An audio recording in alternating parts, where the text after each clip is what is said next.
Good morning, everybody. It's Barb Katie. I hope you're having a good day today. Mine's been very interesting already. And I'm excited to get a chance to say hello again. It seems like forever since last Monday. A few things have happened since then, and I've learned some interesting new things about myself. I just got back from the dentist a few minutes ago and had a crown put on. He was really quick to get it fixed for me. I had broken a tooth last week right after we chatted, and I needed to have a crown. I have found out one important thing. You cannot drink water out of a bottle after you've had your lip numbed or the inside of your mouth done for a crown. And I was getting ready to talk with all of you, and I got a bottle of water out and tried to take a drink, which was a huge mistake. I spilled water all over the front of me and had to go clean myself up. But anyway, I'm here now, and life is good. The sun is shining. The rain has stopped for a little bit. I got a short walk in before I came in to sit down here and talk with you, and I'm ready to go. So I hope some of you this weekend got a chance on Saturday to listen to the webinar on controlling the uncontrollable that our newest retreat director, Ashley Pfizer, presented for everyone. It was quite timely and had a lot to do with the situation in which we find ourselves right now, which I think all of us agree is pretty uncontrollable in some ways. We cannot control the progress or the timing of events as they are evolving, as everyone is dealing with the coronavirus. And that has impacted almost all of our lives in significant ways that we are hopefully by now getting a handle on and dealing with better than we did at the very beginning. One of the things I'd like to talk to you about right now is something that Ashley mentioned when she was talking to us in the webinar, and that is a comment that someone used to always make to her as they were leaving, and he would say, "Be kind to my friend." And one day she actually asked him, "What do you mean, be kind to my friend?" And he says, "You're my friend. Be kind to you." And I thought, wow, that is such important advice because very often we forget we're people too, and we need to be nurtured and cared for and acknowledged as important in our own lives. And sometimes we put ourselves and our needs on the very back burner because we're dealing with so many other things and helping so many different people. And especially right now, as we're going through this challenging period, it's important to take some time to be good to yourself. And there's so many ways that you can be good to yourself that does not take away from anybody else with whom you're interacting and who you may be charged with caring for. Good morning, Ashley. I'm talking about you. Were your ears burning? I'm seeing all kinds of people sign on this morning, and it's good to see so many friendly faces on a Monday. So one of the things that she recommended was we sort of collect warm fuzzies to reflect on when we get down a little bit, to pick ourselves up. And I've always done that when people have sent me cards or notes or little gifts. They attach to them special meanings and special feelings that just make me smile to myself and appreciate the many blessings that I sometimes forget I have.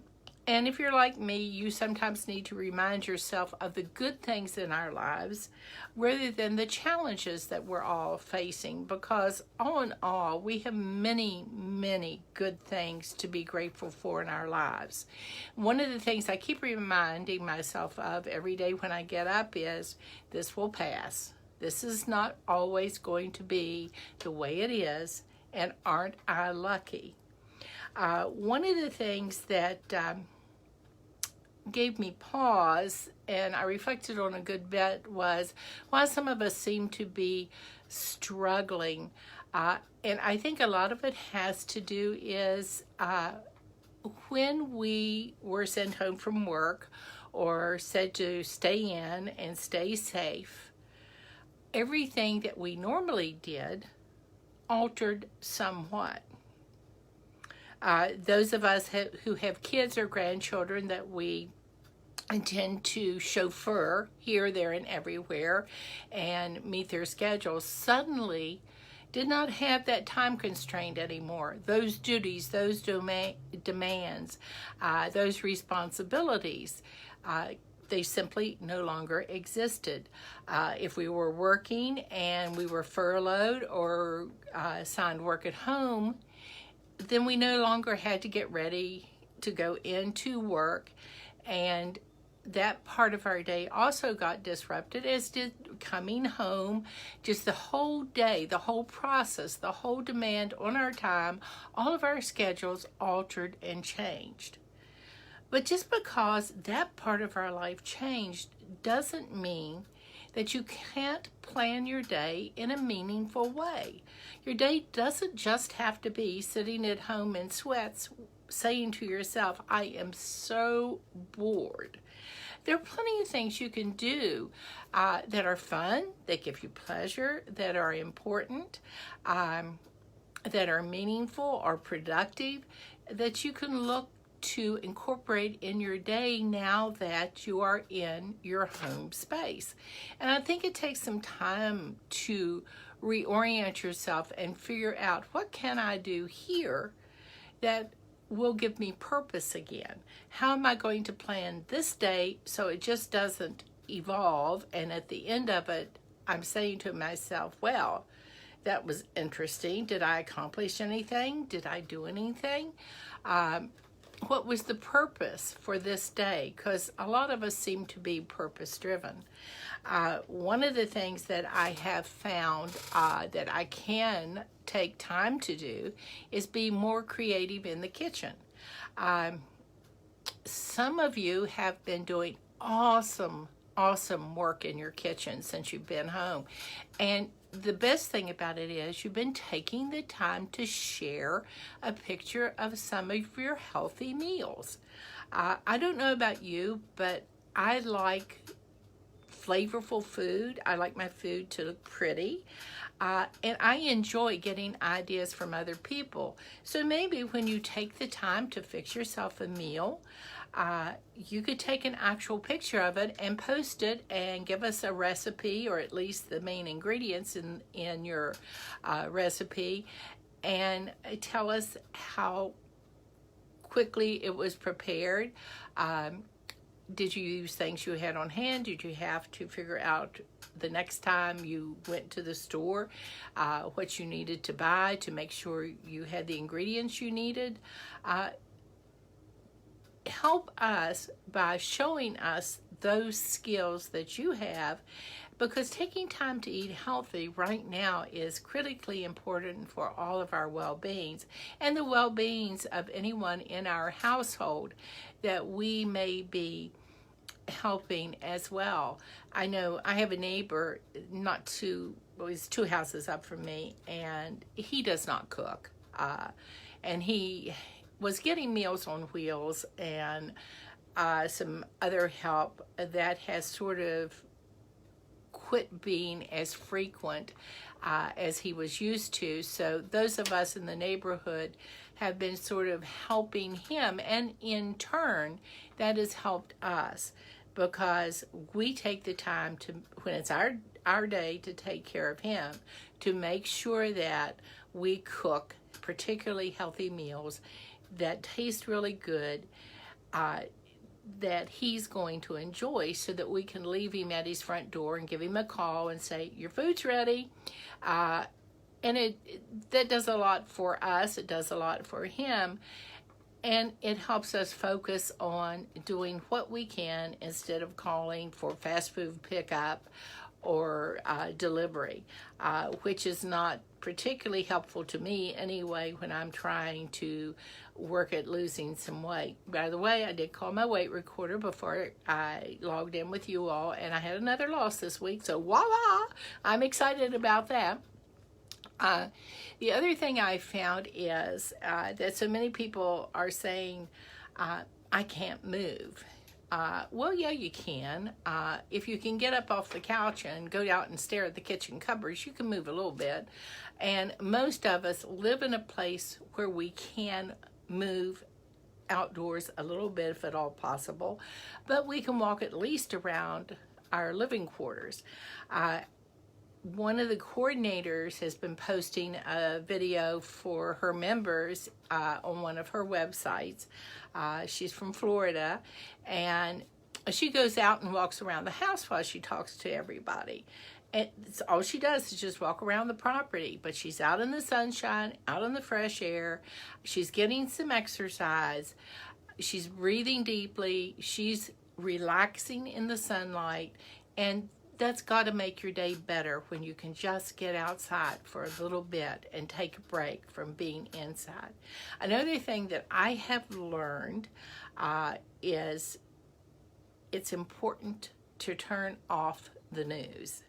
The news can be quite depressing, and everybody has an opinion, and everybody wants to share their opinion.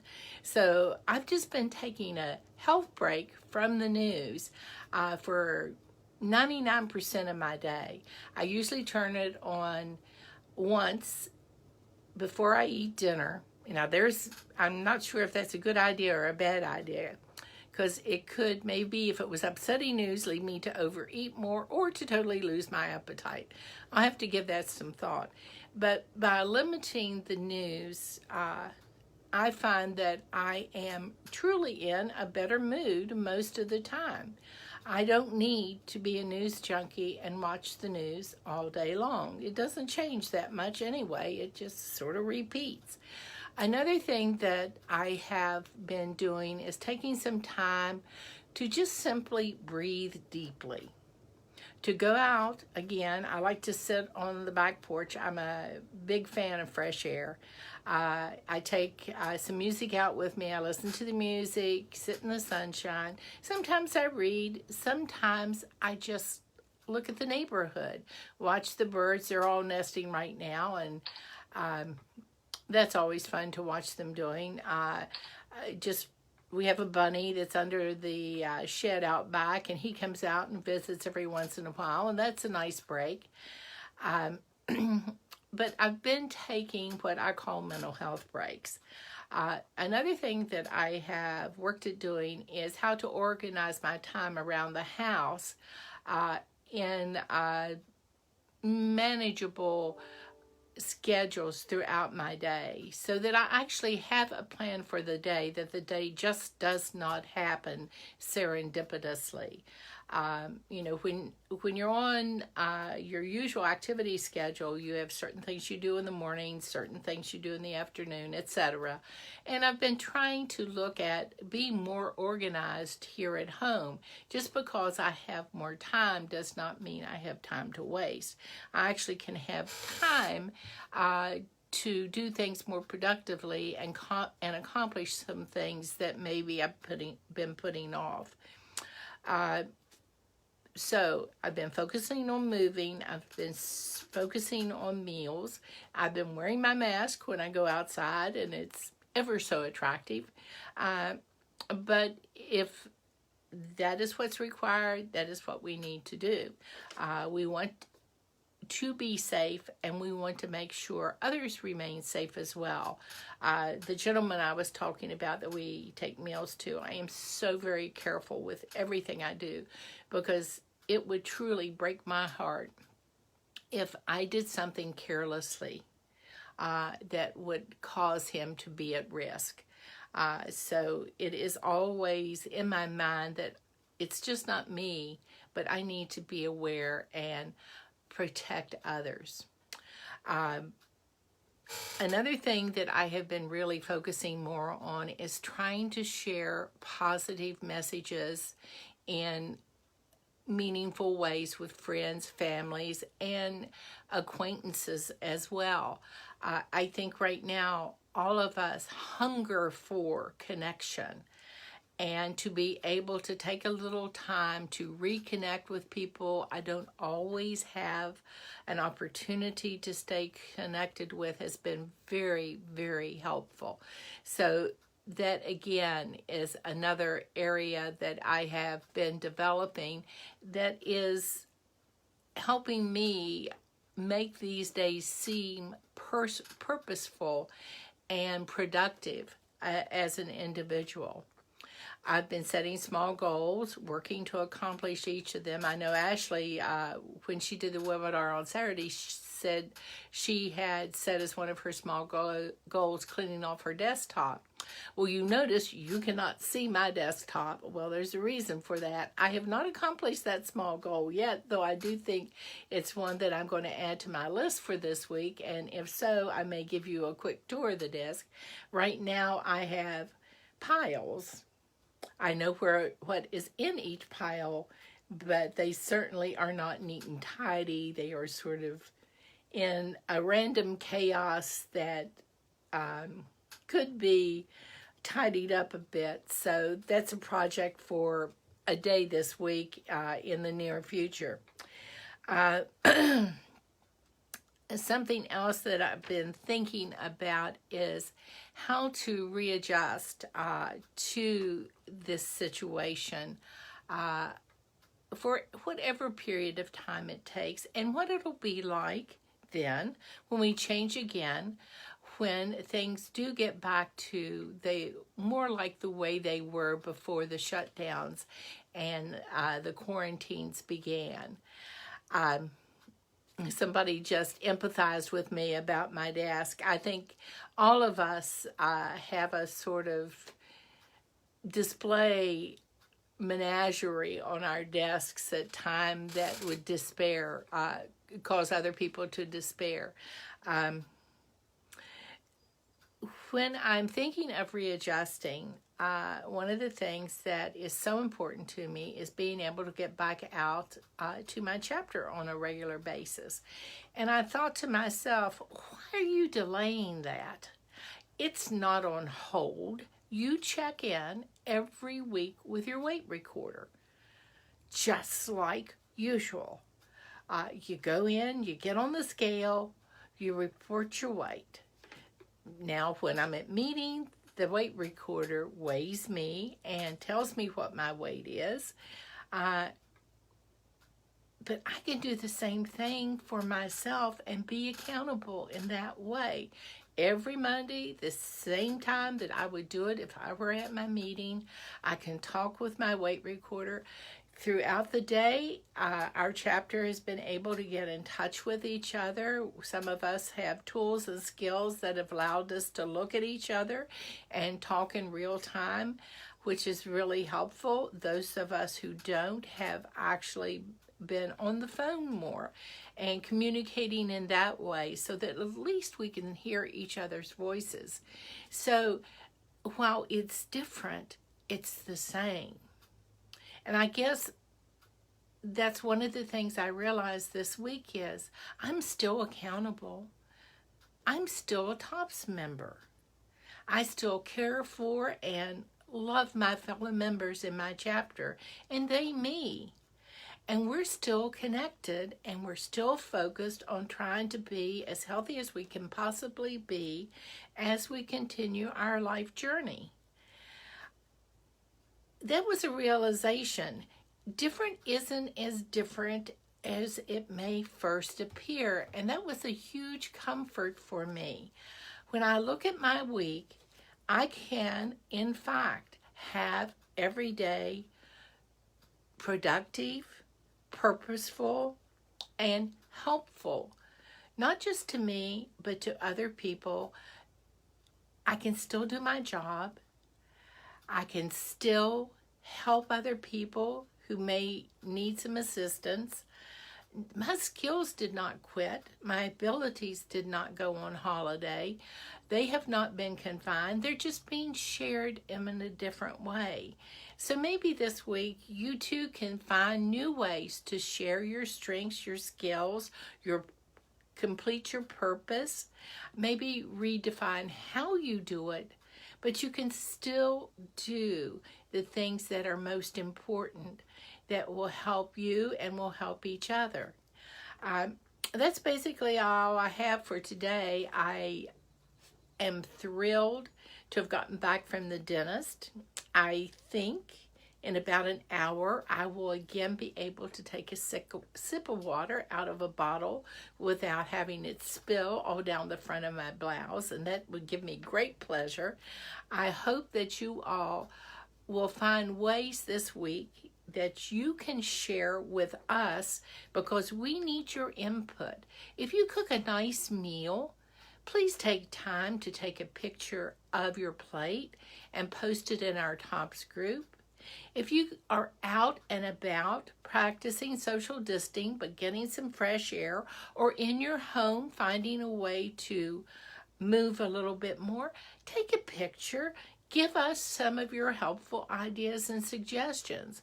That's the way we will get through this together. So I'm seeing all of you say thanks for the encouragement. You all encourage me every single day. You make me get up in the morning and smile, because I know when I turn the computer on, I'm going to have messages from my friends that care about me. So you all take care. Know that I'm here for you whenever. I know you're there for me. I love you, and we'll be together in person before you know it. Bye for now.